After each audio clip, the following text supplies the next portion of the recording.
16 دسامبر 1904 ساعت 5:30 بامداد.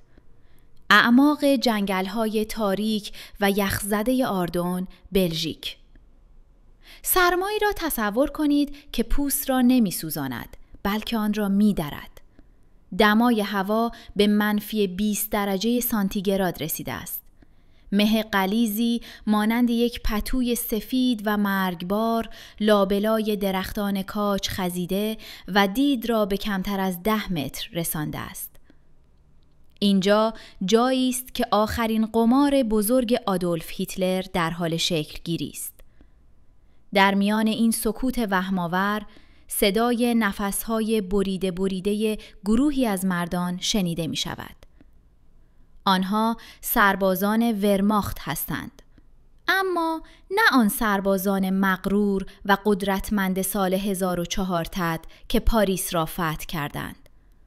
به چهره‌هایشان نگاه کنید. اینها سایه‌ای از آن ارتش هستند.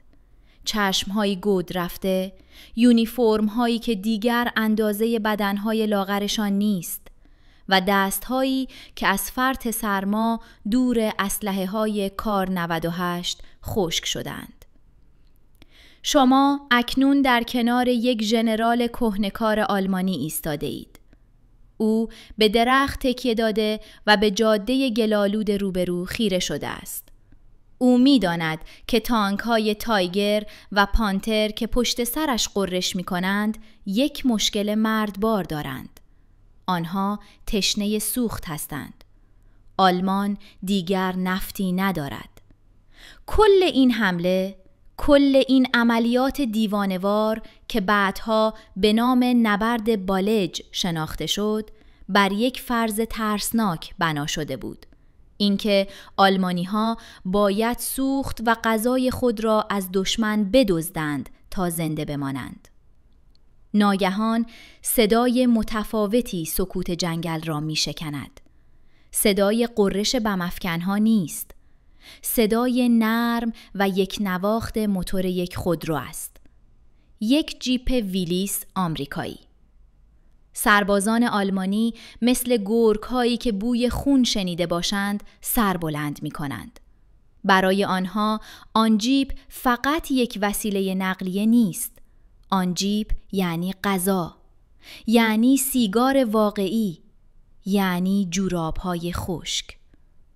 فرمان آتش صادر می شود.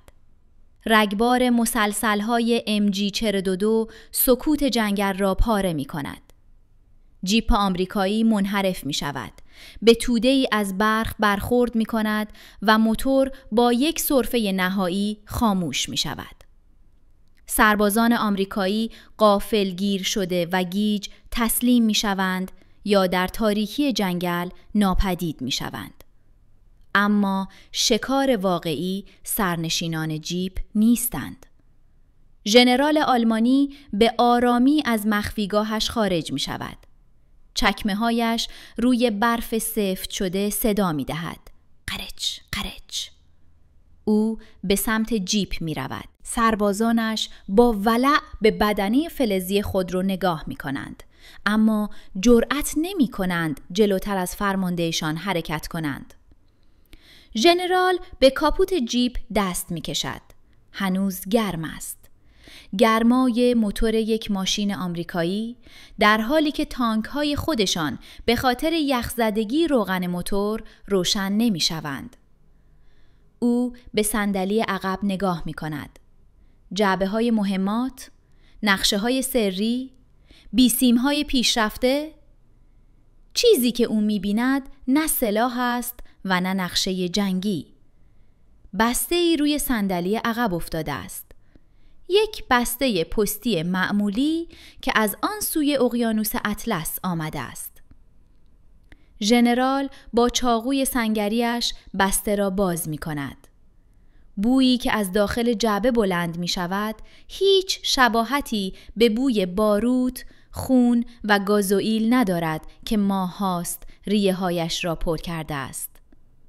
آن بوی شیرین و گرم زندگی است.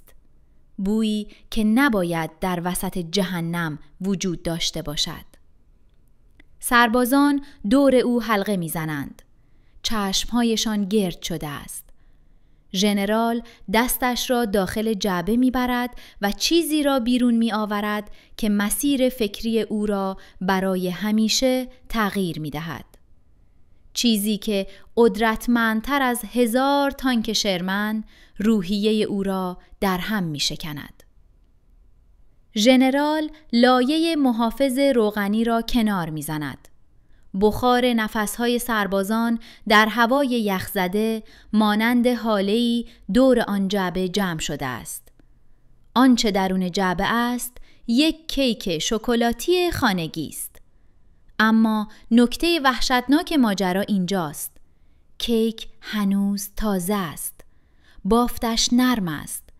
بوی وانیل و کاکائوی غلیظ که سالهاست از خاطره بویایی این مردان پاک شده، ناگهان بینیشان را پر می کند. روی جعبه دستخطی زنانه و ظریف دیده می شود. تاریخ ارسال: بوستون، ماساچوست. فقط چند روز پیش. ژنرال به کیک خیره می شود. انگار به یک بمب ساعتی نگاه می کند. در ذهن او چرخدنده‌های منطق نظامی با سرعت شروع به چرخیدن می کنند و نتیجه‌ای هولناک می گیرند. بیایید برای یک لحظه جای او باشیم. او می داند که ارتش رایش سوم با تمام نظم آهنین و دیسیپلین معروفش حتی نمی تواند برای سربازانش در فاصله 50 کیلومتری برلین نان خشک کپک نزده تأمین کند.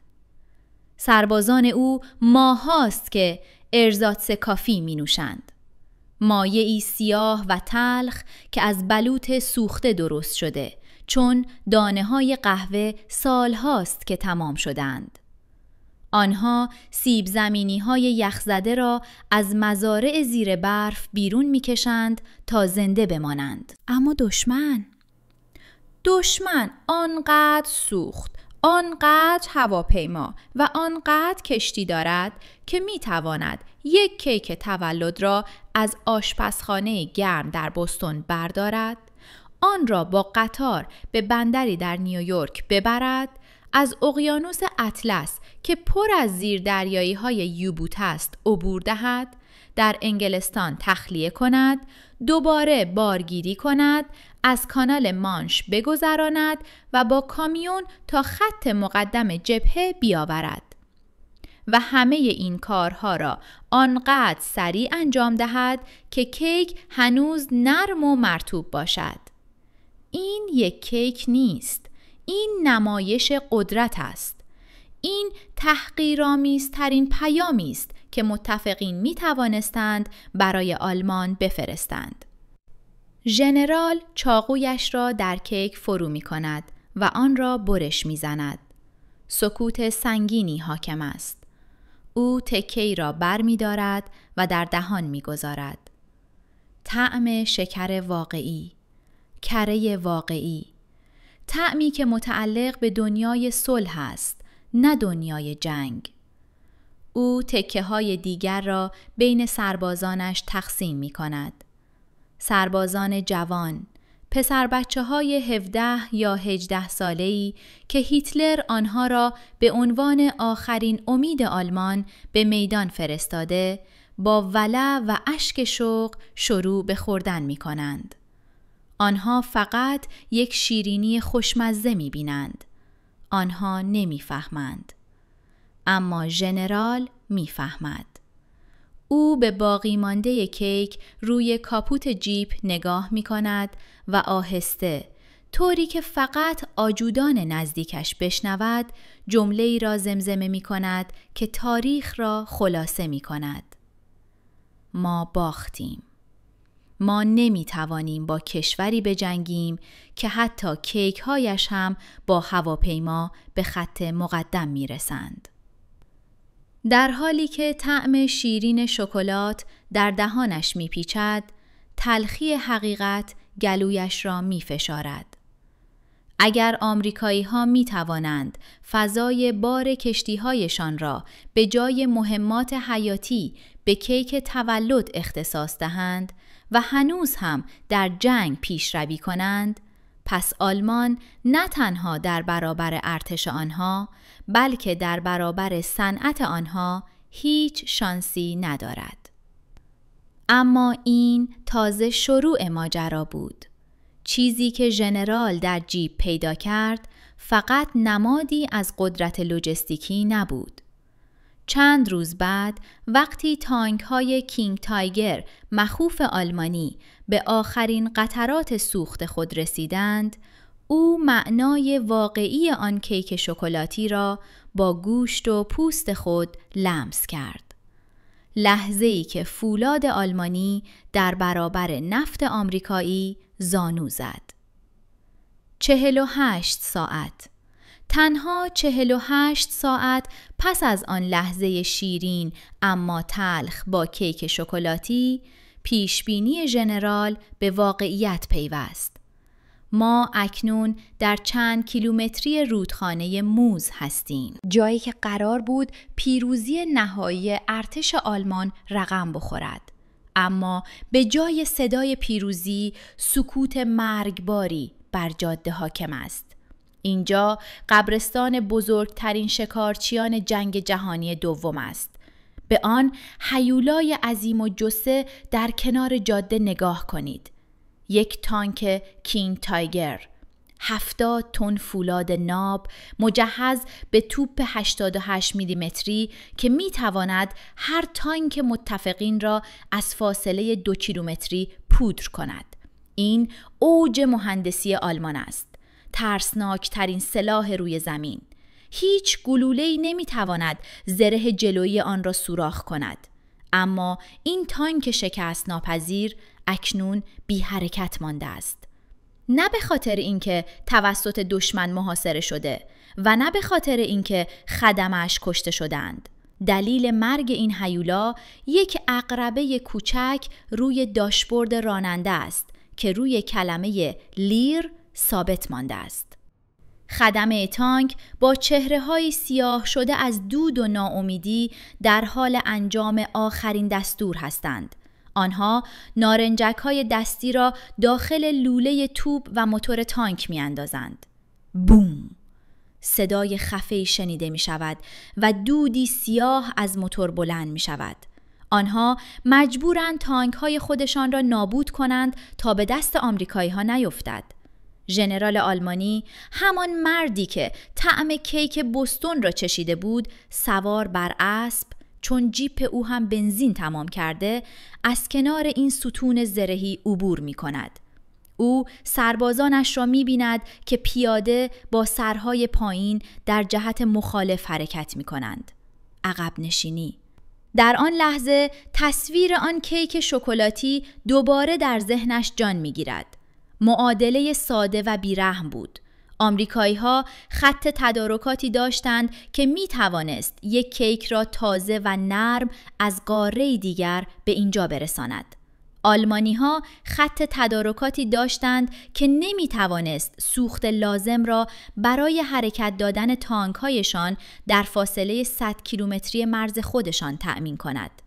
این تانک‌های کینگ تایگر، نماد غرور رایش سوم، حالا به مجسمه‌های یخی در حاشیه جاده تبدیل شدند.